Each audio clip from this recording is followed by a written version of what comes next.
أفريقيا في جذب استثمارات الطاقة المتجددة سنة 2023. احتلت مصر المركز الأول على المستوى العربي والإفريقي في قائمة أكثر الدول جذبا للاستثمارات الأجنبية في قطاع الطاقة المتجددة بقيمة إجمالية 46 مليار دولار على مدى الأعوام السابقة، مش 2023 بس. تفاصيل أكتر هنعرفها من ضيفتنا اللي منورانا ومشرفانا، الكاتبة الصحفية المتخصصة في ملف الطاقة أستاذة شيرين سامي. أهلا وسهلا بيكي. اهلا بحضرتك، اهلا بحضرتك يا فندم، شرفت بيكي. الشرف بالتأكيد لينا احنا. وفي مصر عندنا تنوع لمصادر الطاقة المتجددة: شمسية، رياح، مية، كتلة حيوية، طاقة حرارية جوفية، عندي كمان الهيدروجين الأخضر. ازاي اقدر استفيد من الامكانيات الموجودة في مصر؟ هو مبدئيا احنا خلينا نقول ان احنا بالفعل لدينا طاقات متجددة بكم كبير جدا في مصر، وده طبعا راجع لان ثروات مصر الطبيعية كثيرة. اولا احنا بنتمتع بطاقة شمسية قوية، طاقة رياح، موقع متميز. لدينا كمان طاقة تخزين الحرارة اللي هي إن شاء الله هيكون في يعني مشروعات قادمة فيها الفترة القادمة. زي ما حضرتك قلتي، تخزين حرارة الشمس ولا لا، باطن حرارة الأرض، تخزين الحرارة اللي في هي باطن الأرض. الجوفية. في باطن، ايوه اسمها، ايوه حراره باطن الارض اسمها كده. المفروض ان احنا بنطلع طاقه من باطن الارض، وبنعمل كمان تخزين للبطاريات الطاقه الشمسيه، بنخزن الحراره، وده هيبقى افضل كثيرا لان احنا البطاريات دي بنستخدمها في فترات اخرى في وقت الحاجه. يعني احنا ممكن نبقى حاليا مش محتاجين طاقه، ما بتروحش علينا زي مثلا الطاقه الشمسيه الكهروضوئيه اللي هي بتخزن في النهار فقط. لا، احنا عندنا ممكن يبقى في بطاريات لتخزين الطاقه الشمسيه، بنستفيد بيها في الاماكن اللي ما فيهاش مثلا مصادر تيار، وبنستعملها وبنستخرج هذه الطاقه من البطاريات. ده موجود بقوه بكثره ولا لسه في البدايات؟ احنا بنشتغل على ده. احنا متميزين اكتر حاليا في طاقه الطاقه الشمسيه وطاقه الرياح والهيدروجين الاخضر، طبعا مستقبل القادم، وكمان في الطاقه النوويه، هي الطاقة النظيفة من المستخرجة من الطاقة النووية اللي هي محطة الضبعة بإذن الله. هي الاستخدامات السلمية للطاقة النووية، بالزبط. صح كده؟ محطة الضبعة اللي تقام في منطقة الضبعة في محافظة مرسى مطروح، المفروض بالتعاون طبعا مع شركة روساتوم الروسية. دي برضو هيتم استخراج منها طاقة لتوليد الكهرباء، طاقة نظيفة تماما وطاقة متجددة. جميع هذه الطاقات تساهم في رفع نسبة الطاقة في مصر. احنا عندنا دلوقتي بنستهلك 11% طاقة متجددة من استخداماتنا، وبنستهدف 40% بحلول 2035 أو 2040 بالكتير. لكن الخطة الجديدة 2035 المفروض نكون بنستهلك 40% من استخداماتنا طاقة متجددة. الخطوات اللي احنا ماشيين بيها دي تحقق ده يا فندم؟ بالظبط، بالعكس احنا بنسبق الريح زي ما بيقولوا. احنا عندنا فائض كهرباء وفائض من طاقة 10 ميجا وات، عندنا فائض 59 ألف ميجا وات، فاحنا محققين فائض كبير جدا. ويمكن خليني اقول لك انه في لبس شويه عند الجمهور، بنفتح ملف شائك شويه فتره انقطاعات الكهرباء. ففي البعض بيتساءل ايه العلاقه، ازاي احنا عندنا فائض كهرباء وازاي احنا بنقطع الكهرباء؟ طيب وضحي لي هذا الاشتباك، اتفضلي. احنا دلوقتي طبعا حاصل لبس الموضوع كله حسب تصريحات رئيس مجلس الوزراء انه في نقص في المازوت، والمازوت ده احنا بنستورده من بره، لان عندنا المحطات بتاعتنا بتشتغل بنوعين، نوع بيشتغل بالغاز ونوع بيشتغل بالمازوت. فاحنا عندنا طبعا فائض في الغاز الطبيعي، وعندنا في فائض في القصه كلها من الاخر في التغيرات المناخيه. يعني كل ما زادت درجه الحراره عن 35 درجه مئويه بيقل الفقد في المحطه نفسها 1%. المحطه بتفقد 1%، اللي اثر على كل بالظبط. طب لو رحنا لاهتمام الدوله بقطاع الطاقه المتجدده، وانت عارفه حضرتك العلاقه ما بين الطاقه والاقتصاد هما وجهان لعمله واحده. الطاقه هي قاطره التنميه. ازاي تطبق مصر الاستراتيجيه المتكامله المستدامه للطاقه؟ ازاي تعمل ده واللي هي 2035 زي ما حضرتك قلتي لي؟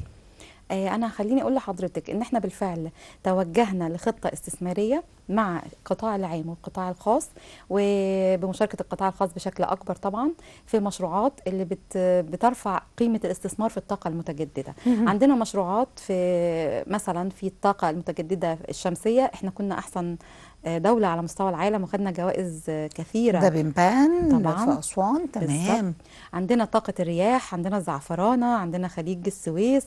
الرياح طول البحر الأحمر، طول لو احنا رايحين نصيف أو نشتي على حسب، كلها شغالين في المشروع ده، احنا عارضينه على الشاشة حالا. مظبوط. احنا كده اذا عندنا يعني انواع من الطاقه المتجدده بكثره. عند كلما زاد قطر التوربينه بتاعت الرياح، وده اللي احنا بنشتغل عليه، وطول التوربينه ده بيزود توليد كميه الطاقه من الرياح.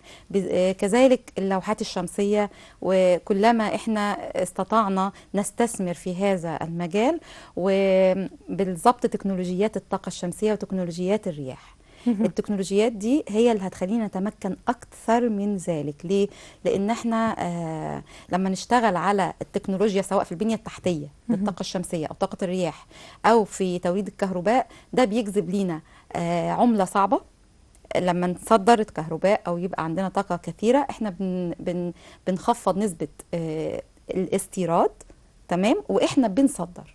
كذلك ده حصل لما حصل ربط الكهرباء في القطاعات المختلفة. لما احنا عندنا ولدنا كهرباء بنسبة كبيرة، فقدرنا نربط الكهرباء بتاعتنا مع القارات المختلفة، وده طبعا هيعود علينا. القارات المختلفة ولا قارة افريقيا والدول الافريقية؟ وشفنا فخامة الرئيس عبد الفتاح السيسي في اكتر من تجمع افريقي ان هو بيدي الامكانية دي، احنا ممكن نصدر ده للدول وباسعار كويسة. مظبوط. احنا دلوقتي ربطنا مع السودان ومع السعوديه جاري الربط، وقبرص اليونان. لا، احنا شغالين على مستوى دولي كمان. مش افريقي بس. عظيم بالزبط. جدا. بالظبط.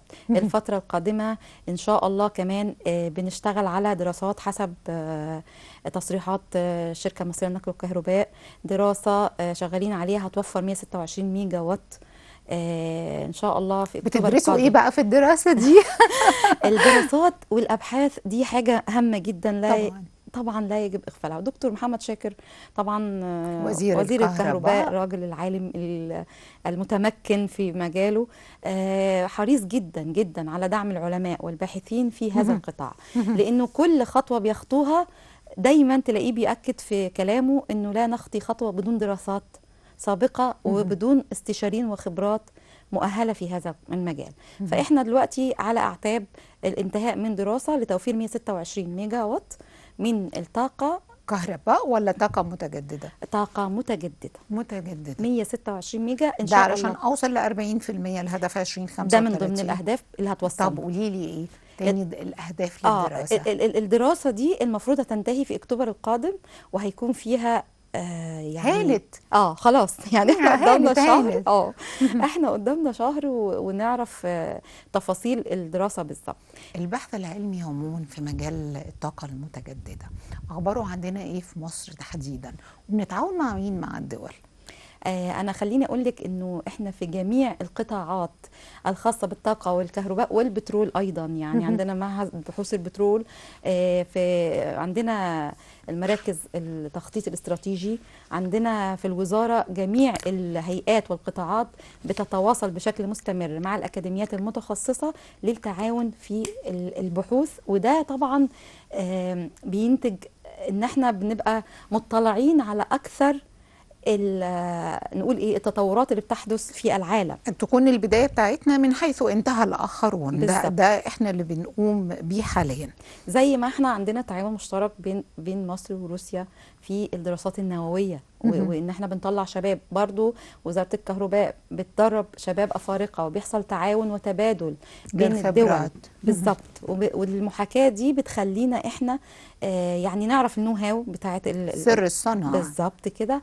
وفي نفس الوقت بنفيد الدول الافريقيه اللي هم بيجوا يتدربوا عندنا طبعا في وزاره الكهرباء. اعداد كبيره جدا من القاره الافريقيه بتيجي تتدرب عندنا. احنا بقالنا مدة وانا بعمل لقاءات او بقرأ نشرات واخبار يقول لك الهدف توطين صناعة كذا، مظبوط. الهدف توطين تكنولوجيا كذا. هو ده اللي هيفرق معانا في مجال الطاقة المتجددة بإذن الله 2035 او 2040. بالظبط، مظبوط جدا كلام حضرتك، مظبوط جدا. احنا الدوله بتستهدف توطين الصناعه المحليه.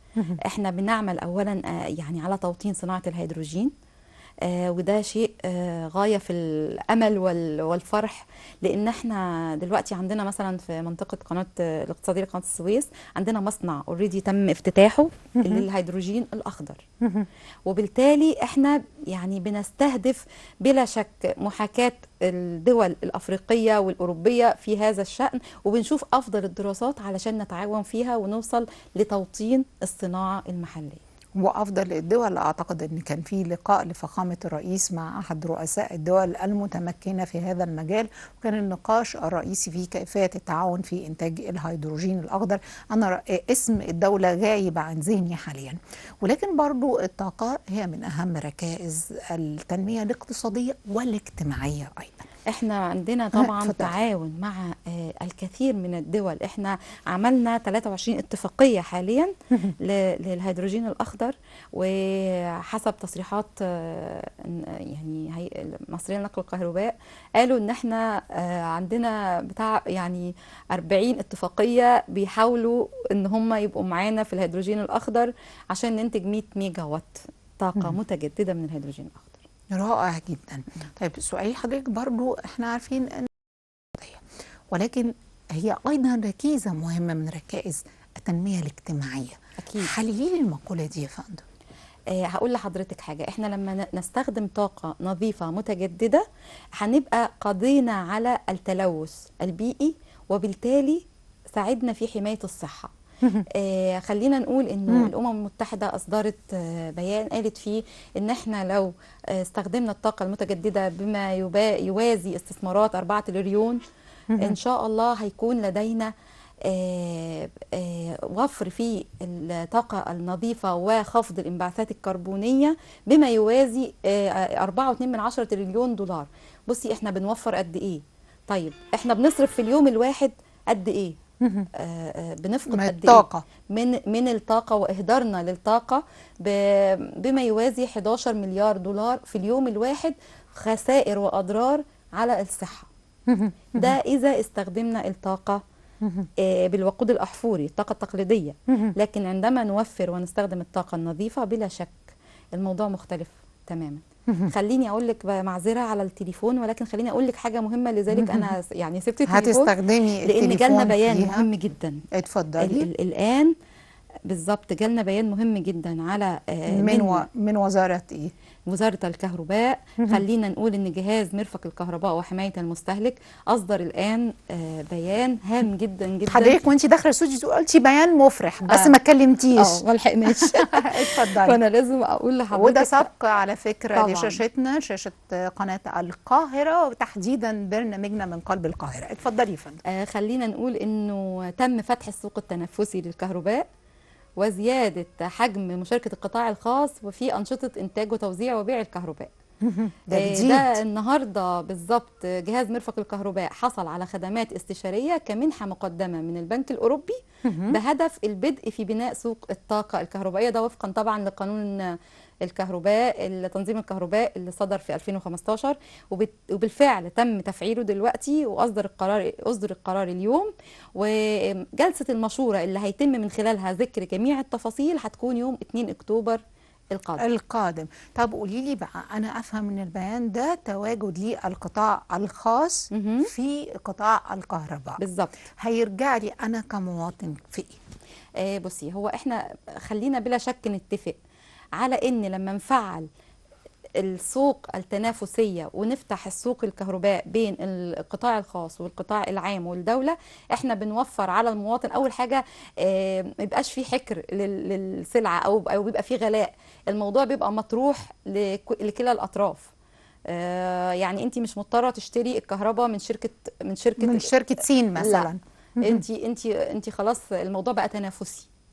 السوق اتفتح للجميع، وده طبعا هيخفض الاسعار وهيتيح برضو عداله توزيع الكهرباء، وهيخلينا تقصدي كلنا. ايه في عدالة توزيع الكهرباء؟ هقول لحضرتك دلوقتي انت لما تفتحي سوق الكهرباء انت بتدفعي ثمن الخدمه، اوكي. فلما تدفعي ثمن الخدمه ما بتبقيش انت زي مثلا فكره العداد القديم التقليدي والعداد مسبق الدفع. انت لما بتشحني الكارت انت بتستخدمي على قد استهلاكك عشان الكارت ما يخلصش. خلينا نقول ان العداد التقليدي احنا ممكن معلش خلاص هندفع بقى الفاتوره المره الجايه، لا احنا هندفع الفاتوره المره الجايه، طب فنفضل هنقسط الفاتورة، هنعمل في الفاتورة، شفنا الحاجات دي. فنتكاسل شويه في استخدام الكهرباء او نهدر، وده فيه اهدار للكهرباء. انا نفسي اتكلم في حته ترشيد ثقافه استهلاك الكهرباء. يعني دي من اتفضلي. الحاجات اللي بجد نفسي تبقى عند كل مواطن ويحس بيها ويشعر ان هو البيئه دي والموارد دي بتاعتنا ربنا حبانا بيها كدوله كمصر. فانا حابه جدا ان الناس تحس بالقيمه دي، لان احنا لازم نترك حاجه لاولادنا. يعني الحاجات دي بتنضب، يعني الحاجات دي بتخلص يا جماعة، الحاجات دي مش موجودة. لا الحاجات دي بتخلص، يعني انت ما تفتكرش ان انت موجود. انا عايزة اقول لحضرتك في ناس متخيلة ان البيئة دي قاعدة كده هتقعد كده لغاية يوم القيامة.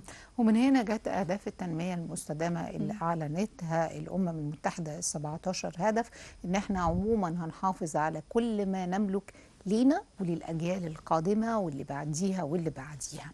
دي كانت حاجة مهمة جدا. أنا حابة أروح بيكي لأهمية الطاقة المتجددة والنظيفة في استخدام الكهرباء اللازمة للمشروعات القومية. أهم المشاريع دي في إيه؟ وطبعا عندنا الإشادات الدولية ببنبان نموذج لإنتاج الطاقة النظيفة. بلا شك احنا بنستخدم انتاج الطاقة النظيفة في المشروعات القومية الفترة القادمة. عندنا مثلا احنا دلوقتي بنصنع السيارات الكهربائية ماشيين فيها، عندنا محطات شحن طاقة نظيفة. خلينا نقول ان مدينة شرم الشيخ مدينة خضراء، اعلن ان هي مدينة خضراء بالكامل في نوفمبر اللي فات بالظبط. فاحنا عندنا طفرات بنستخدمها من خلال الطاقه المتجدده في مشاريعنا القوميه كلها بتعتمد على الطاقه المتجدده. كل المحطات القائمه والقادمه هي محطات خضراء. توجهنا كله نحو الاقتصاد الاخضر وهو ما ينادي به العالم كله. فكل المشروعات القوميه اللي هتلاقيها جايه، العاصمه الاداريه، المباني الذكيه، كل الحاجات دي مشروعات خضراء 100%. اعتمادنا كله على الهيدروجين الاخضر، الامونيا الخضراء، الطاقه المتجدده، الطاقه الشمسيه، طاقه الرياح. هتلاقي ان احنا ده توجه العالم كله لخفض الانبعاثات الكربونيه. وطبعا علشان ما نوصلش لموجه الحراره اللي هي عامله لنا ارق دلوقتي، احنا لازم نحافظ على البيئه يا جماعه، علشان درجه الحراره والتغيرات المناخيه هي اللي بتاثر على حياتنا. هو غضب الطبيعة عندك حاجات متباينة. صحيح. في التغير المناخي، ما بقتش الحكاية ما انتش عارفة حر من شتاء، الأماكن الأعاصير اللي فجأة بتقوم فيها وهي مش في مواعيدها وخلافه. الطاقة المتجددة بتفتح سوق للعمل، بتجيب عملة صعبة، طبعا بتحقق أهداف التنمية المستدامة اللي أنا كلمت حضراتكم عليها، سواء للأمم المتحدة أو لمصر اللي حطاها لنفسها. إزاي بتوفر فرص عمل وإزاي بتجيب لي عملة صعبة؟ دلوقتي احنا لما بنشتغل في الطاقات المتجددة انتي بتاخدي عمالة كل المشاريع اللي بنستخدم فيها الطاقات المتجددة محتاجة لكم كبير من العمالة. بالتالي أنا لما بوطن الصناعة دي بيوفر عليا عملة صعبة. طبعا. أنا بدل ما أستورد أنا بصدر. أنا بصدر طاقة، أنا بصدر كهرباء. فزي ما بقول لحضرتك، زي ما وفر قلنا كبير من الجهتين. بالظبط، زي ما قلنا الموضوع تصدير الطاقة ملوش علاقة بالفائض وملوش علاقة بالنقص والقصة الدائرة. لا احنا عندنا فائض تحقق بس هو وعندنا المشكلة في المازوت. المشكلة كانت في المازوت، وحاليا خلاص تم حلها زي ما أعلن رئيس مجلس الوزراء. دولة رئيس مجلس الوزراء. ولكن درجة الحرارة يا جماعة مؤثرة جدا. يعني الدرجة بتفقدنا 1% من عمل المحطة. كلما زادت درجة الحرارة عن 35 درجة. هو بيزيد الوعي، يعني احنا عندنا الأمم المتحدة في عندنا يوم للأرض إن العالم كله بيطفي الأنوار لمدة ساعة. بالتدريج عملية نشر الوعي أعتقد في البيوت، معظم البيوت، ومن زمان أول ما بدأت شرايح الكهرباء ترتفع بيطفوا النور، نور المطبخ اللي كان بيبقى شغال 24 ساعة لا هو دلوقتي بيشتغل واحنا في صحيح. المطبخ، وأول ما نخرج حتى لو بنتغدى اه، وهنستخدم لا هنطفي، ولما نخش يعني في شاحن حصلت الموبايل، انا تغيرات عايزه اقول لحضرتك في ناس بتسيب شاحن الموبايل طول وتخرج الليل. طول اليوم. لا، هي طول مش موجود، اليوم هو مش بيشحن، هو اوريدي مش بيشحن حاجه، هي بره، انت خرجتي رحتي شغلك وسبتي الشاحن شغال. فالشاحن عايزين نقول لكم صحيح، يعني الشواحن الحاجات فيه، لو الفيشه انت عاملها بزرار ومشغلها بتستهلك حوالي من 13 ل 14% من الكهرباء. بالظبط. مش بس غلط على كهرباء مصر، حضرتك هتدفع على الفاتوره ده. فالافضل نشيل الشواحن واحنا مش بنستخدمها في ونسات، الحاجات المختلفه اللي احنا بنعملها ما دام مش بنستخدم الحاجه نشيلها افضل. بالظبط. هروح لحضرتك للاستثمارات الأجنبية، وانت لسه بتقولي خبر مبهج ومفرح بدخول القطاع الخاص في قطاع الكهرباء، فكلمك عن الاستثمارات الأجنبية والقطاع الخاص أيضا، واستثماراته في الطاقة المتجددة عاملة ازاي، خصوصا ان احنا عموما كنا الأكثر جذبا للاستثمارات الأجنبية في هذا المجال في السنوات السابقة. احنا عقدنا مع شركات كبرى مجموعه من الاستثمارات. خلينا نقول ان النهارده بالتحديد وزير البترول كان بيوقع اتفاقيه في المثلث الذهبي، قنا، سفاجة، القصير، المشروعات التنموية الخاصة بتنمية التنمية المستدامة والطاقات المتجددة. خلينا نقول ان احنا عندنا مصانع المخلفات، تدوير المخلفات في مصر بالتعاون مع جهات أجنبية. خلينا نقول ان التعاون في حفر آبار البترول اللي هي بتزود من الغاز الطبيعي، وبالتالي احنا بنورد ده وبنستفيد بالعملة الصعبة. كل دي استثمارات أجنبية داخلة لمصر ناتجة عن توافر المصادر الطبيعية والثروات الطبيعية في مصر اللي احنا نفسنا نحافظ عليها. يعني أنا بناشد تاني وتالت ومش هزهق إني أقول كفاءة ترشيد استهلاك الطاقة، ده واجب وطني. واجب وطني على كل حد فينا. لو شعر إن الحاجة دي بتاعته وبتاعت ابنه ولازم تقعد لبكرة، هنحافظ عليها. ابنه وابن ابنه، يعني بالظبط. كي تستمر الحكاية. طيب أنا قطاع الطاقة المتجددة واعد متميز مختلف، مصر النتيجة لتنوع، هي احنا مساحتنا الضخمة دي مديانة تنوع وثروات كتيرة جدا. أكيد في عندي تحديات بتواجهني، وبتواجهني أنا بس كمصر، وفي تحديات على مستوى العالم. أكيد. ما هذه التحديات تحديدا اللي بتخصنا احنا الأول جوه، وبعد كده العامة على العالم كله؟ تمام. احنا اول حاجه احنا بيواجهنا تحدي برضو، انا لسه بقول لحضرتك عليه، احنا ثقافتنا ايه. احنا محتاجين يعني ننمي نشتغل على الوعي بس. يعني انا بما اني باحثه في الاعلام البيئي، فانا عايزه اقول لحضرتك انه اهم دراساتنا كليه دراسات البيئيه جامعه عين شمس، اهم ما نهدف اليه في دراستنا تنميه الوعي البيئي. فلما نبقى احنا بنعمل تنمية للوعي البيئي في الشعب وفي الجمهور، أول حاجة هتخليكي ترشدي ثقافة استهلاك الطاقة. أول شيء دي الدراسة. التحدي الثاني اللي بيقابلنا ممكن أقول لك ارتفاع أسعار الطاقات المتجددة، لكن احنا قضينا على ده وإحنا عشان أرخص. هي في البداية بالظبط. عبال ما يبقى ماس برودكشن فهيبتدي سعر يقل، صح كده؟ بالظبط كده. احنا قضينا عليها ازاي؟ قولي لي. قضينا لان وزير الكهرباء اعلن ان احنا ارخص سعر للطاقات المتجدده على مستوى العالم، وكمان في الهيدروجين الاخضر احنا بالفعل ارخص سعر. ف يعني لما يبقى العالم كله جاي يستثمر عندنا، احنا عندنا ميزه تنافسيه كبيره. استخدام الميزات التنافسيه دي لصالح الوطن، فاحنا عاوزين نحافظ على ليه بيجي المكتسبات عندنا؟ عشان زي ما بقول لحضرتك الميزه التنافسيه، احنا ارخص سعر في استثمارات الطاقات المتجدده. موقع مصر متميز قلب طبعا العالم. بين القارات. بالظبط. فناهيكي عن التسهيلات اللي بتقدمها الدوله للمستثمرين. احد التحديات هي البيروقراطيه في الاجراءات. يعني يمكن المستثمرين صغار المستثمرين من الشباب اللي انا كنت ببقى موجوده معاهم بيقول لي في بيروقراطيه، بس ما فيش مثلا خدمه الشباك الواحد، احنا محتاجين نفعلها. لان البيروقراطيه بتفقدك الانتاج اليومي بتاعك بتفقدك دخل. هي دي احد التحديات، ولكن الدولة مسهلة جدا اسس او قوانين الجذب الاستثماري. واحد القوانين النهارده ان احنا معانا الخبر الجميل بتاع فتح سوق الكهرباء. عظيم جدا. عندي إشادات وتقارير من قفزة في ريادة العالم لمشروعات الطاقة النظيفة، بتتصدر عدد كبير من المشروعات الخضراء صديقة البيئة. بكرة في الطاقة المتجددة في مصر عامل ازاي؟ في استثمارات أجنبية وفي قطاع خاص. عندي هستخدم بإذن الله حوالي 40% من الطاقة. ايه تاني بكرة شكله ازاي في الطاقة المتجددة؟ بكرة خليني أقول لك إن أنا مثلا كنت حضرت مسابقة لشباب عاملين في إحدى شركات البترول بدون ذكر أسماء، عاملين حاجة عن سيناريو بكرة في مصر في الطاقة المتجددة، وفازوا. مصر فازت بالمركز الثالث أو الثاني، مش متذكرة قوي. ايه بقى بكرة عامل ايه؟ مجموعة شباب مصريين جمال جدا، طلبة من مختلف الجامعات المصرية، عاملين سيناريو الطاقة في مصر عاملة ازاي، رابطين اللي ممكن يحصل جنب جميع المشروعات. بدأوا من الطاقة النووية، إن منطقة الضبعة دي هيبقى كلها استثمارات، كلها مشروعات. انت بتنمي مدينة وبتنمي بلد، اكيد ده هيعود بالنفع على المواطن طبعا المطروحي او صاحب اللي عايش في مرسى مطروح، والمواطن المصري بشكل عام.